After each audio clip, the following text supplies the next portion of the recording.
From the beginnings of time, man has told stories.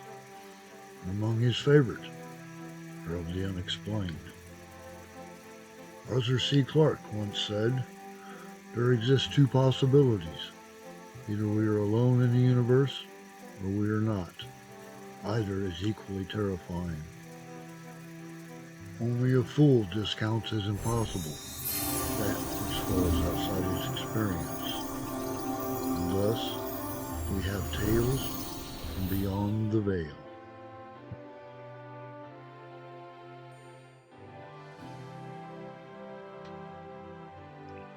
Borley Rectory was a damp, rambling Victorian building on the north bank of the Stour River in Essex. It was the most haunted house in England. For more than a century there were sightings of phantom coaches, a nun, a headless man. There were poltergeists throwing things about, mysterious footsteps, objects appearing and disappearing, bells ringing, writing on the walls, and from the Borley church nearby, weird monastic chants and organ music.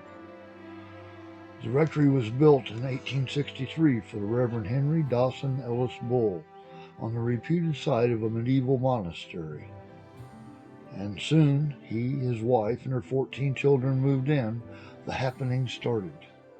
Footsteps and taps were heard in the night. Bells rang and voices whispered. One daughter was awakened by a slap in the face. Another saw the dark figure of an old man in a tall hat by her bed. One frequent visitor saw a nun several times. No one was harmed, but the experiences were unnerving.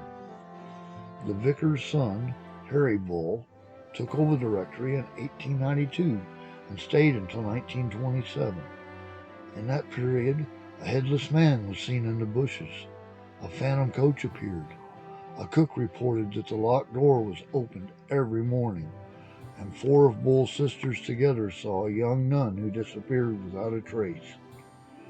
In 1929, poltergeists and mischievous spirits that tossed things about were recorded at Borley for the first time.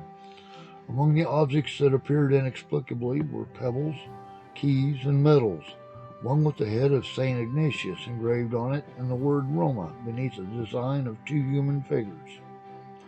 Between 1930 and 1935, the rectory was in the hands of Reverend Lionel Algernon Foister, his wife Mary Ann, and their daughter Adelaide.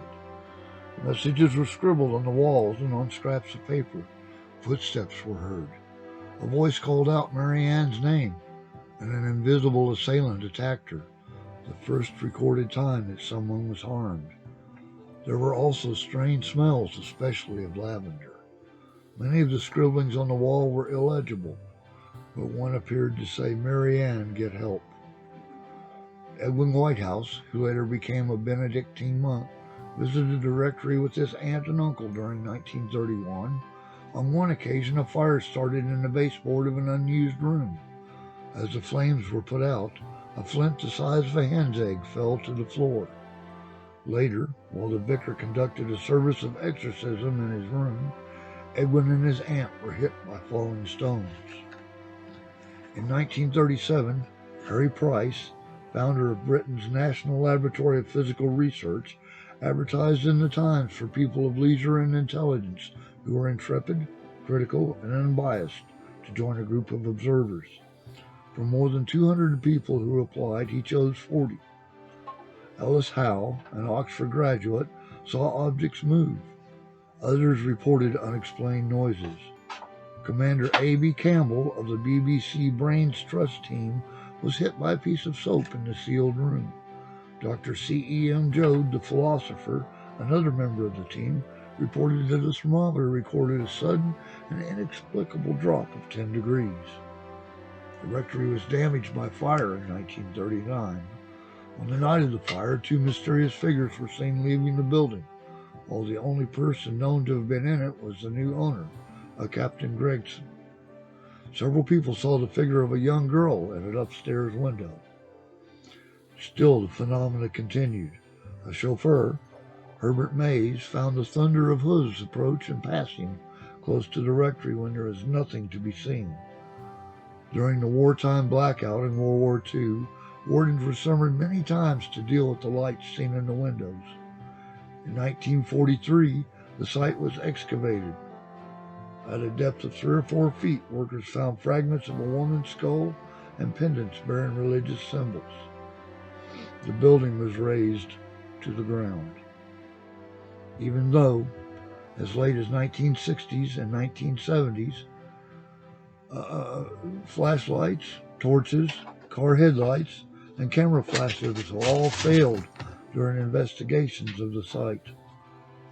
It is still haunted to this day.